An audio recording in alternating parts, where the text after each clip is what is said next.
Good morning all of you. आज हम political science का एक ऐसा टॉपिक पढ़ने जा रहे हैं जो न केवल पुलिस, पटवार, ग्राम सेवक, teacher grade 3rd, 2nd, 1st यहां तक के लिए आरएस और नेट के लिए भी उपयोगी है।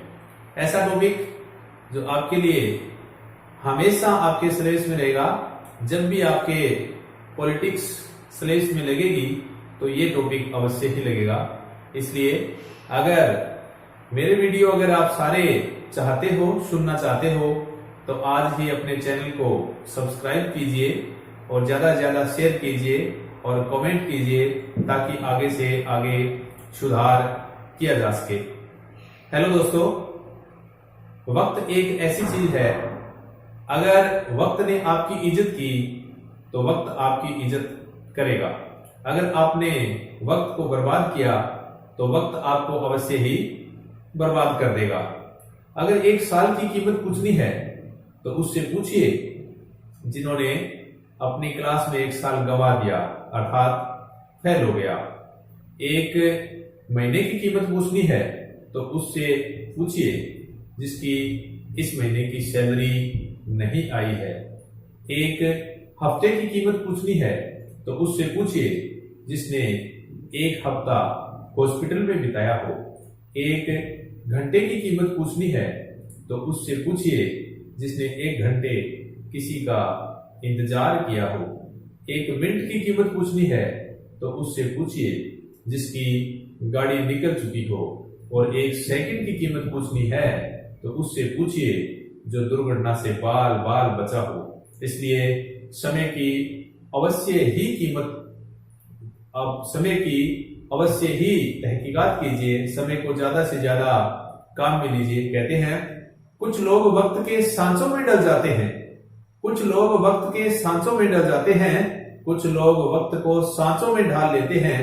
माना कि वक्त नहीं मानता आपको, पर क्या बिगाड़ लेगा वक्त उनका जो वक्त से भी आगे निकल जाते हैं।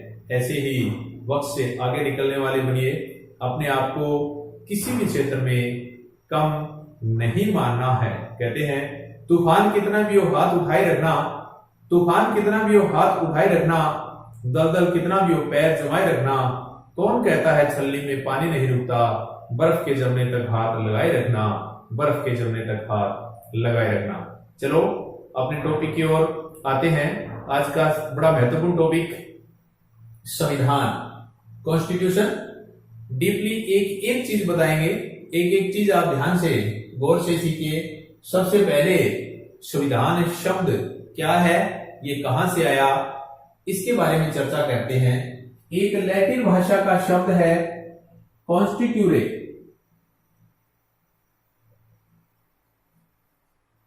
लैटिन भाषा का शब्द है कॉन्स्टिट्यूरे। कौन सी भाषा का? लैटिन भाषा का शब्द है। आगे जाकर के कॉन्स्टिट्यूशन बन गया। कॉन्स्टिट्यूशन इंग्लिश में कॉन्स्टिट्यूशन बन गया, जिसका मतलब होता है प्रबंध, प्रबंध करना, करना या कानून निर्माण। प्रबंध करना या कानून निर्माण। आज का अपना टॉपिक संविधान, कॉन्स्टिट्यूशन पढ़ने जा रहे हैं। कॉन्स्टिट्यूशन शब्द लैटिन भाषा के कॉन्स्टिट्यूरे से आया और जिसका अर्थ है प्रबंध करना या कानून निर्माण करना। बात संविधान की आ रही है तो संविधान का जनक, संविधान का जनक यानी पिता किसे कहते हैं? अरस्तु को माना जाता है। संविधान का जनक अरस्तु को माना जाता है। वर्तमान समय में सर हेनरी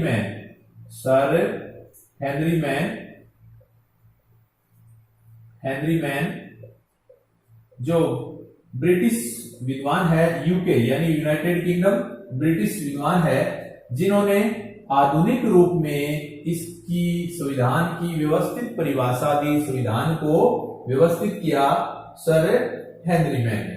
जब देखा जाए तो विश्व का प्राचीन लिखित संविधान, विश्व का प्राचीन लिखित संविधान, USA, United state of America, यानी अमेरिका का संविधान दुनिया में सबसे पहले लिखा जाने वाला संविधान है। अगर ये आ जाए अलिखित संविधान, अलिखित संविधान ब्रिटेन का है, अलिखित संविधान ब्रिटेन का है, और सऊदी अरब का भी अलिखित संविधान है। लिखित संविधान सबसे प्राचीन ब्रिटेन, और अलिखित अमेरिका, लिखित अमेरिका, और अलिखित संविधान ब्रिटेन, यूके यानी यूनाइटेड किंगडम। आपको पता होगा ब्रिटिश संविधान, जो ब्रिटेन का संविधान है, वो अभिसमयों पर आधारित है। अभिसमय क्या होता है? परंपरा। ब्रिटेन का संविधान परंपराओं पर आधारित है।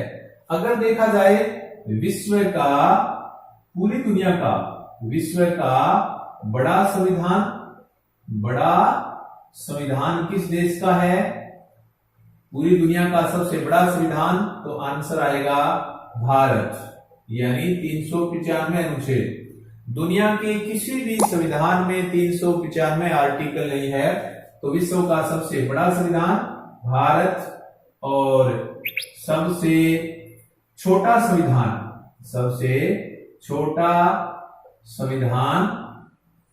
विश्व का सबसे छोटा संविधान यूएसए, यानी संयुक्त राज्य अमेरिका। अमेरिका का संविधान सबसे छोटा है, ओनली 7 ही अनुच्छेद है, 7 ही आर्टिकल है। सबसे बड़ा भारत, सबसे छोटा अमेरिका, सबसे कठोर, दुनिया का कठोर संविधान अमेरिका यानी यूएसए का संविधान सबसे कठोर है। कठोर का मतलब क्या होता है? कठोर का मतलब होता है संविधान में संशोधन बहुत कठिन होता है, यानी मुश्किल से होता है, वो संविधान कठोर माना जाता है। ब्रिटेन यानी अमेरिका का संविधान सबसे कठोर संविधान है, इसलिए अमेरिका के संविधान में आज तक 28 ही संशोधन हुए हैं। तो सबसे कठोर संविधान अमेरिका, और सबसे लचीला संविधान, सबसे मुलायम यानी लचीला संविधान उत्तर है ब्रिटेन यानी यूके, यूनाइटेड किंगडम। क्योंकि ब्रिटिश संविधान लिखा हुआ है, ये परंपराओं पर आधारित है, इसलिए सबसे कठोर और सबसे लचीला संविधान ब्रिटेन का माना जाता है। वह संविधान जो कठोर और लचीले का मिश्रण है, भारतीय संविधान कठोर और लचीले संविधान का मिश्रण है। यह आ जाए कठोर व लचीले संविधान का मिश्रण, तो उत्तर क्या आएगा? भारत। क्योंकि भारत के संविधान में संशोधन करने की जो विधियां हैं, कुछ प्रावधान ऐसे हैं बड़े आसानी से संशोधित हो सकते हैं, कुछ प्रावधान ऐसे हैं जिसमें केंद्र के साथ साथ 50% राज्यों का भी समर्थन चाहिए, अर्थात विधानसभाओं का भी समर्थन चाहिए। तो भारतीय संविधान कठोर भी है, लचीला भी है। संविधान के कुछ प्रावधान जो बड़ी आसानी से संशोधित हो सकते हैं, कुछ प्रावधान बड़ी मुश्किल से संशोधित होते हैं, इसलिए कठोर और लचीले का प्रावधान उत्तर आएगा भारत। भारतीय संविधान न केवल कठोर और लचीला है, बल्कि दुनिया का सबसे बड़ा संविधान भी माना जाता है। ये संविधान से संबंधित छोटी छोटी बातें, छोटे छोटे प्रावधान। अब अपना टॉपिक जो नेक्स्ट टॉपिक है वो है भारतीय संविधान का निर्माण। अपने संविधान का निर्माण कैसे हुआ, संविधान के निर्माण में कौन से चरण आए, कौन कौन से स्टेप आए, इनकी अपने चर्चा भी करेंगे। अपना नेक्स्ट टॉपिक है भारत के संविधान का निर्माण, भारत के संविधान का निर्माण, संविधान का निर्माण कैसे हुआ? अधिनियम को छोड़ करके संविधान सभा पढ़ेंगे आज, और संविधान सभा से पहले छोटी छोटी बातें पढ़ने जा रहे हैं। एक प्रश्न आता है, संविधान सभा का सिद्धांत, संविधान सभा का सिद्धांत, इतना महत्वपूर्ण प्रश्न कि आईएएस में भी आया हुआ है। संविधान सभा का सिद्धांत किसने दिया? बाल गंगाधर तिलक ने 1895 में स्वराज्य विधेयक में दिया। इस प्रश्न के कौन कौन से उत्तर होंगे? सिद्धांत किसने दिया? 1895 में किसने दिया? बाल गंगाधर तिलक, बाल गंगाधर तिलक ने स्वराज्य विधेयक में दिया, स्वराज्य विधेयक में दिया। 3% बनते हैं। संविधान सभा का सिद्धांत किसने दिया? बाल गंगाधर तिलक ने दिया। कब दिया? 1895 में दिया। कौन से विधेयक में दिया? स्वराज्य विधेयक में दिया। जब बात आई स्वराज्य की, तो स्वराज्य शब्द का सबसे पहले यूज दयानंद सरस्वती ने किया था, लेकिन स्वराज्य शब्द का प्रयोग कांग्रेस के मंच पर 1906 में दादा भाई नौरोजी ने किया। नेक्स्ट प्रश्न है, स्वराज्य शब्द का प्रयोग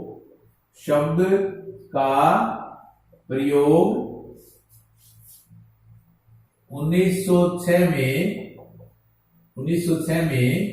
कांग्रेस के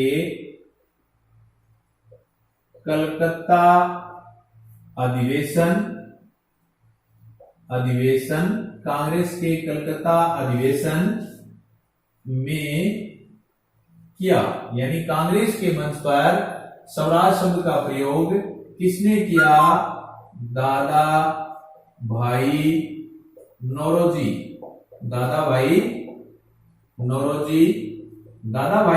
ने 1906 में कलकत्ता अधिवेशन में कांग्रेस के मंच पर स्वराज्य शब्द का प्रयोग किया था।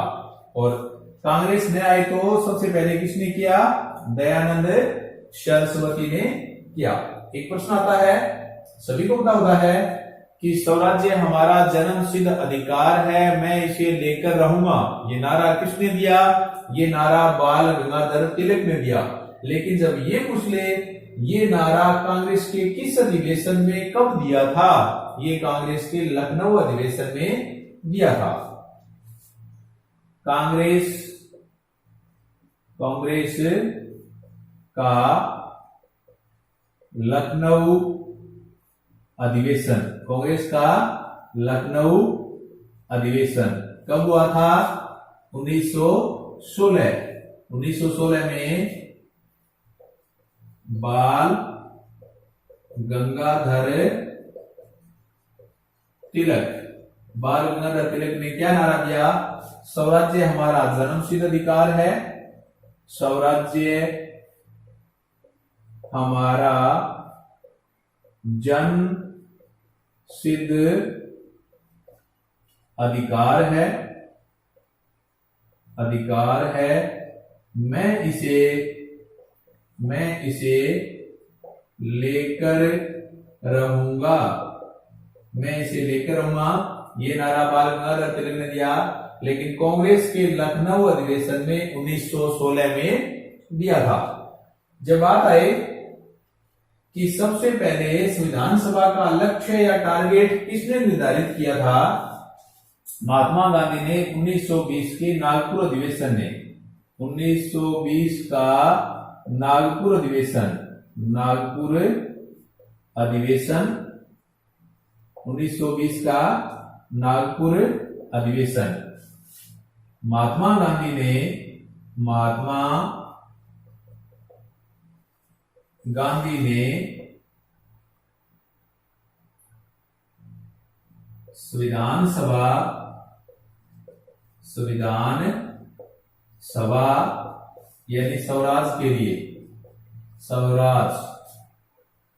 संविधान सभा का लक्ष्य निर्धारित किया।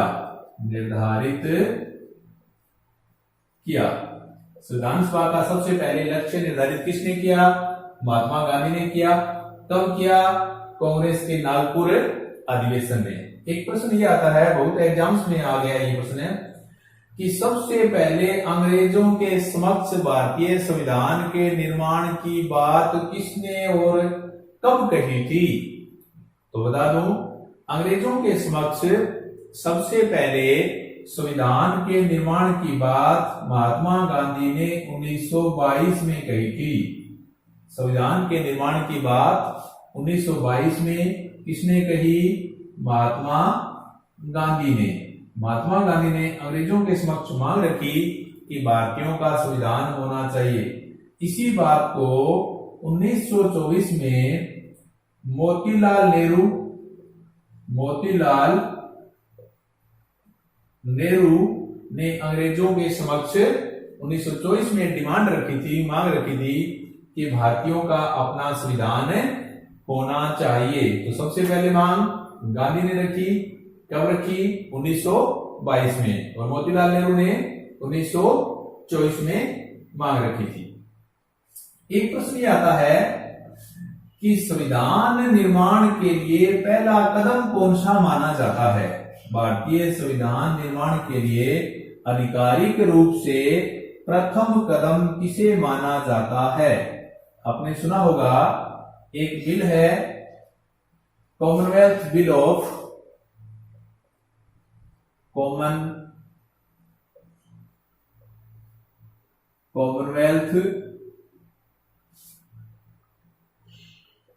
इंडिया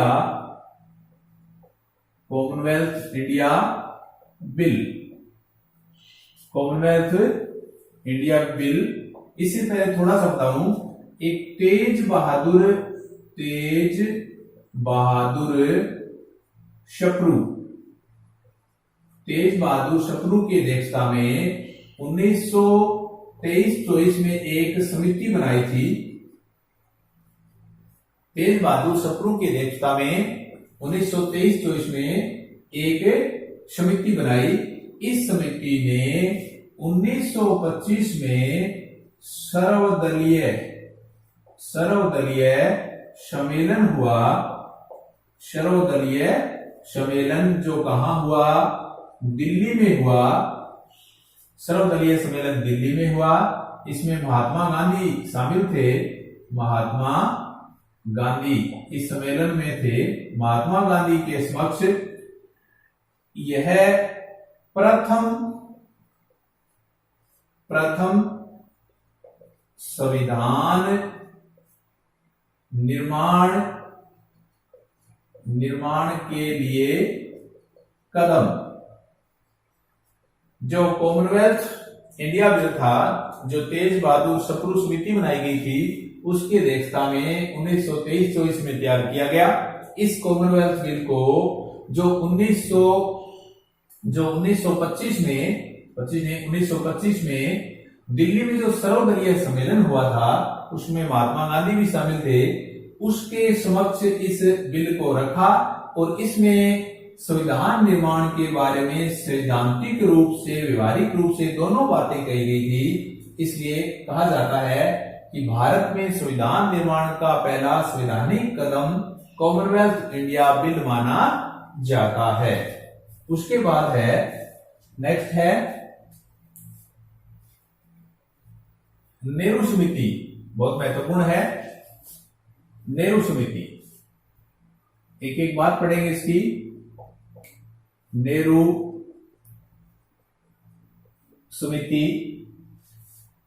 समिति कब बनाई गई?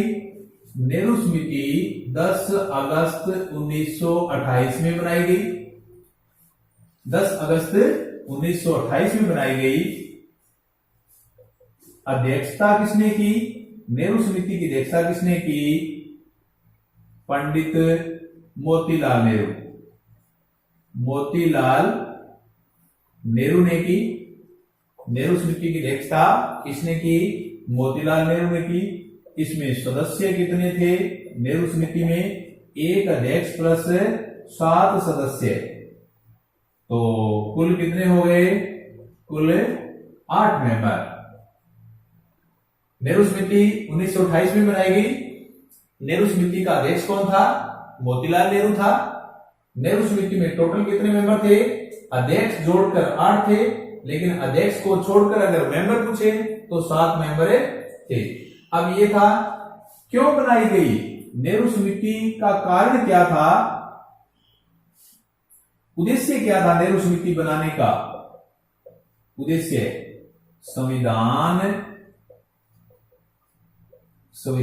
का ढांचा यानी स्ट्रक्चर, ढांचा तैयार करना।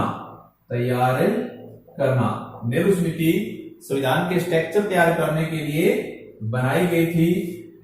नेहरू समिति को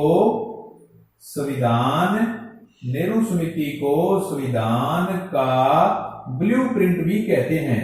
ब्लूप्रिंट, भारतीय संविधान का ब्लूप्रिंट किसे कहा जाता है? नेहरू समिति को कहा जाता है। अगर डीपली प्रश्न आए तो अपने को यह भी नॉलेज होना चाहिए, अध्यक्ष तो मोतीलाल नेहरू थे, लेकिन 7 मेंबर कौन कौन से थे? मैं 7 मेंबर के नाम लिखने जा रहा हूं। नंबर 1 तेज बहादुर शप्रू। नंबर 2 सुभाष चंद्र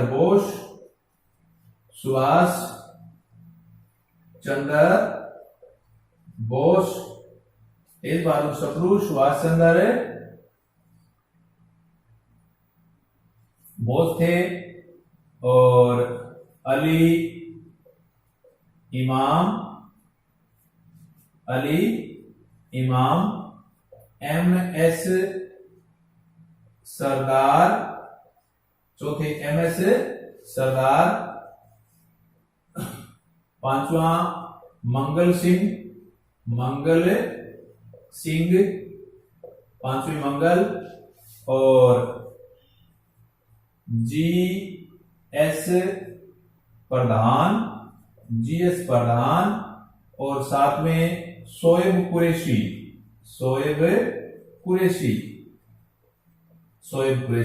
बड़ी महत्वपूर्ण डिग्री बातें हैं। नेहरू समिति में टोटल 8 मेंबर थे। पंडित मोतीलाल नेहरू इसके अध्यक्ष थे। 7 मेंबर कौन से थे? तेज बहादुर शप्रू 1, सुभाष चंद्र बोस 2, अली इमाम 3, MS सरदार 4, मंगल सिंह 5, GS प्रधान 6 और शोएब कुरैशी 7। अब ये आ जाए कि नेहरू समिति में महत्वपूर्ण बातें कौन कौन सी थी? नेहरू समिति की मुख्य बातें कौन सी थी? मुख्य बातें नंबर 1 थी, अगर ये प्रश्न आ जाए, मूल अधिकार के लिए सबसे पहले डिमांड यानी मांग कहां उठाई गई? नेहरू समिति में उठाई गई। पहली है मूल अधिकारों की मांग। नंबर 2 भारत को औपनिवेशिक गणराज्य बनाने की मांग।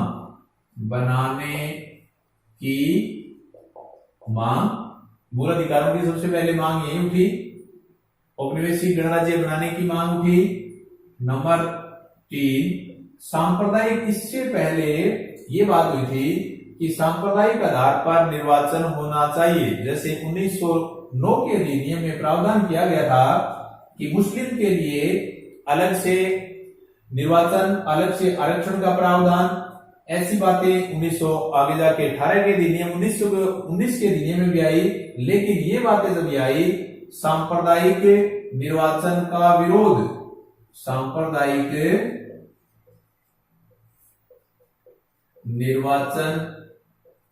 निर्वाचन यानी आरक्षण का विरोध किया गया, सांप्रदायिकता को इसमें नष्ट किया गया।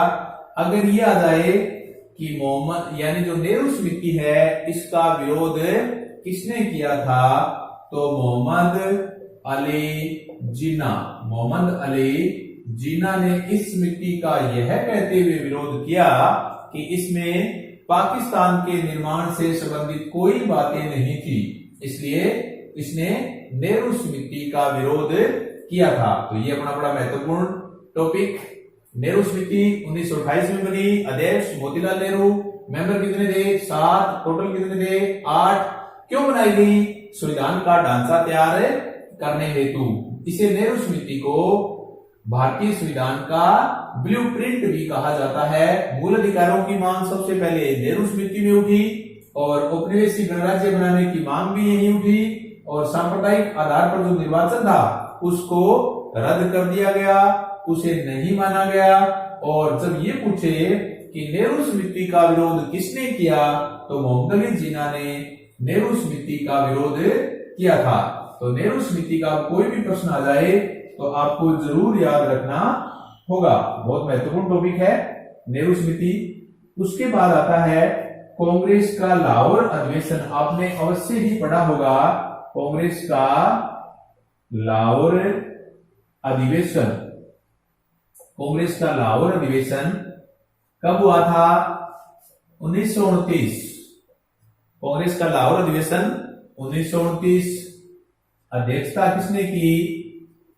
अध्यक्षता पंडित जवाहरलाल नेहरू। जवाहरलाल नेहरू, याद रखिए। मोतीलाल नेहरू ने नेहरू समिति की अध्यक्षता की थी, जबकि लाहौर अधिवेशन की अध्यक्षता जवाहरलाल नेहरू ने की थी। बहुत बार यानी पुलिस के एग्जाम से लेकर आईएएस के एग्जाम तक ये पूछा गया है कि कांग्रेस के किस अधिवेशन में पूर्ण स्वराज्य की मांग उठाई गई? पूर्ण स्वराज्य, यहां पर पूर्ण स्वराज्य की मांग उठाई गई। तो किस अधिवेशन में? लाहौर अधिवेशन में। और अपने लिए बता दूं कि जो कुंभाराम आर्य है, कुंभाराम आर्य जो लोहार यानी फेफाना से बिलोंग करते हैं, जिसे भारत में किसानों का पितामह कहा जाता है, किसानों के लिए भूमि की जो हकदारी दी थी कुंभाराम आर्य ने दिलवाई थी। कुंभाराम आर्य ने बहुत छोटी उम्र में ही कांग्रेस के लाहौर अधिवेशन में भाग लिया था। ये अपने स्थानीय क्षेत्र की बात हो रही है। उसके बाद आएगा कि 26 जनवरी 1930 को देश में पहली बार पूर्ण स्वतंत्रता दिवस मनाना तय किया गया था। इसी कारण आगे अपने पढ़ाएंगे, जब संविधान 24 जनवरी 1950 को पूर्ण तैयार हो गया था, एकदम कंप्लीट हो गया था, टोटल बैठकें हो गई थी, 24 तारीख को लागू क्यों नहीं किया गया? संविधान लागू कब हुआ? 26 जनवरी 1950 को भारतीय संविधान लागू हुआ। इस दिन को ऐतिहासिक मानते हुए इस संविधान को लागू किया गया। तो कांग्रेस के लाहौर अधिवेशन के बाद पूर्ण स्वतंत्रता दिवस, और उसके बाद कांग्रेस का कराची अधिवेशन हुआ था 1931 में। कराची अधिवेशन जो कराची पाकिस्तान में है, कांग्रेस का कराची अधिवेशन कब हुआ? 1931 में हुआ। इसमें भी संविधान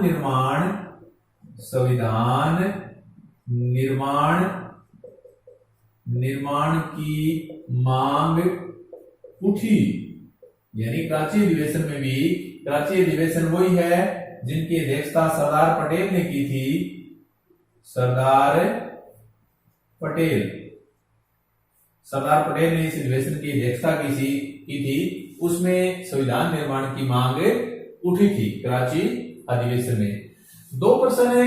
सबसे पहले यार कि संविधान सभा का सिद्धांत किसने दिया? सिद्धांत आए तो बाल गंगाधर तिलक ने 1895 में दिया।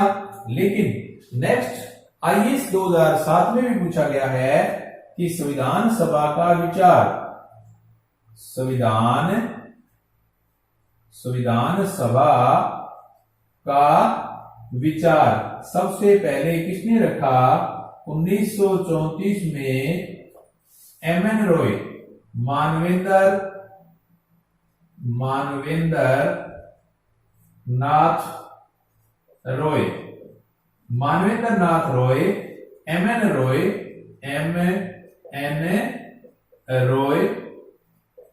जो जाने माने भारत के कॉमरेड थे, मार्क्सवादी थे, उन्होंने संविधान सभा का विचार 1934 में दिया था। एक आता है कांग्रेस का फैजपुर अधिवेशन 1935 में। जब प्रश्न ये आए कि कांग्रेस की तरफ से किस अधिवेशन में भारतीय संविधान के निर्माण की मांग उठी थी, तो कांग्रेस का फैजपुर अधिवेशन,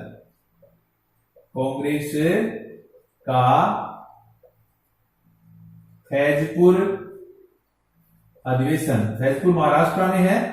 कांग्रेस का फैजपुर अधिवेशन 1935 में हुआ। 1935 में कांग्रेस ने मांग उठाई, कांग्रेस ने संविधान निर्माण की मांग उठाई, संविधान निर्माण यानी संविधान बनाने की मांग की, जो मांग 1922 में महात्मा गांधी ने की, जो मांग 1924 में पंडित मोतीलाल नेहरू ने की, वही मांग कांग्रेस की तरफ से 1935 में उठाई गई। अब देखिए 1936 के बाद 1938 में पंडित जवाहरलाल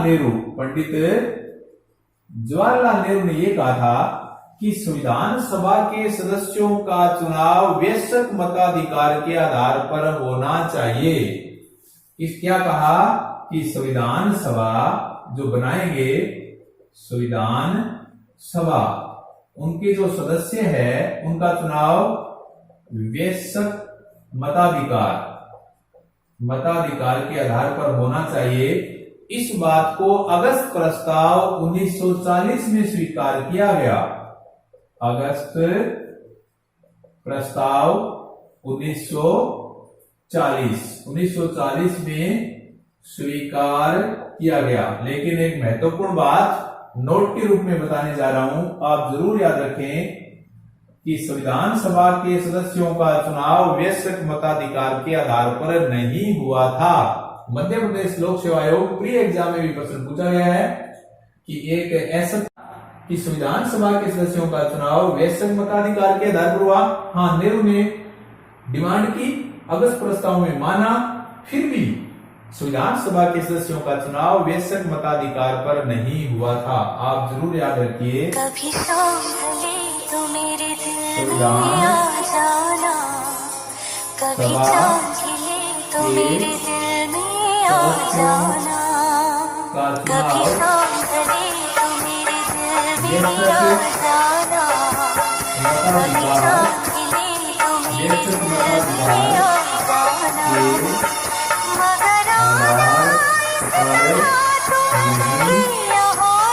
हुआ संविधान सभा, जरूर याद रखिए, संविधान सभा के सदस्यों का चुनाव वयस्क मताधिकार के आधार पर नहीं हुआ था। इस बात को अपने याद रखना है। उसके बाद नेक्स्ट जो अपना टॉपिक आता है वो है क्रिप्स मिशन। बड़ा महत्वपूर्ण टॉपिक, क्रिप्स मिशन क्यों आया, आने का उद्देश्य, क्रिप्स मिशन के बारे में क्या कहा गया।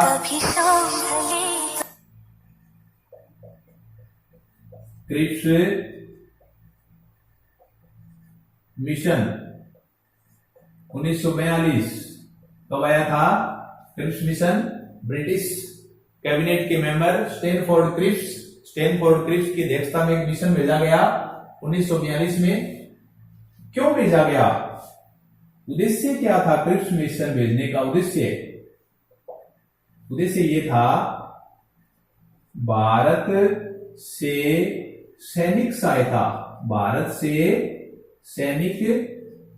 सहायता प्राप्त करना, भारत से सैनिक सहायता प्राप्त करना। अधिक जानकारी के लिए बता दूं कि 1939 से लेकर 1945 के बीच सेकेंड वर्ल्ड वॉर चल रहा था, दूसरा विश्व युद्ध चल रहा था।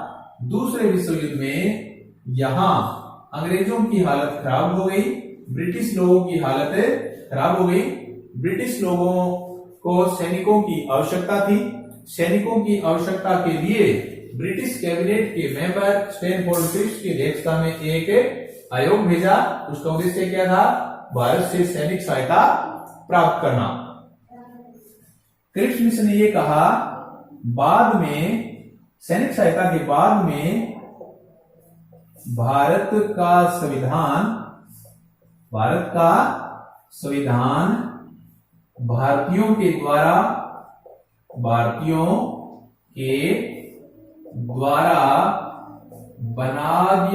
बना दिया जाएगा। क्रिप्स मिशन भारत से सैनिक सहायता मांगने आया था। बदले में क्या देगा? बदले में यह कहा कि भारत का संविधान भारतीयों के द्वारा बना दिया जाएगा। क्रिप्स मिशन में दो बड़े महत्वपूर्ण कोटेशन है। क्रिप्स मिशन के बारे में गांधी ने क्या कहा, यानी महात्मा गांधी ने क्या कहा? पोस्ट डेटेड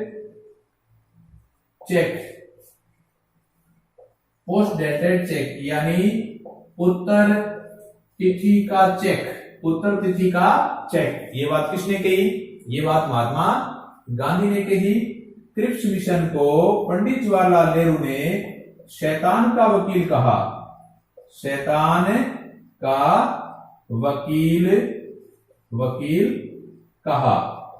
का वकील कहा। क्रिप्स मिशन का विरोध किसने किया? विरोधी कौन थे? विरोध किसने किया?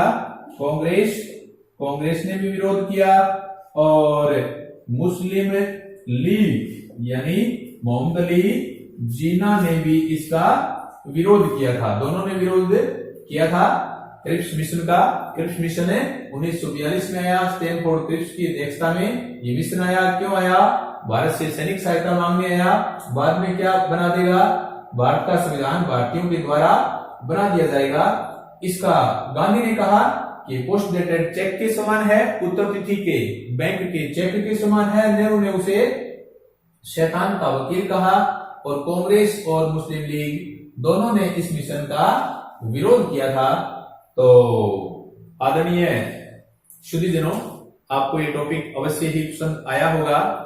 इसके बाद क्रिप्स मिशन के बाद अगला वीडियो में कंटिन्यू डालूंगा, इसलिए चैनल को ज्यादा से ज्यादा सब्सक्राइब कीजिए, शेयर कीजिए, लाइक कीजिए और कमेंट कीजिए। अपने आप को कमजोर नहीं मानिए।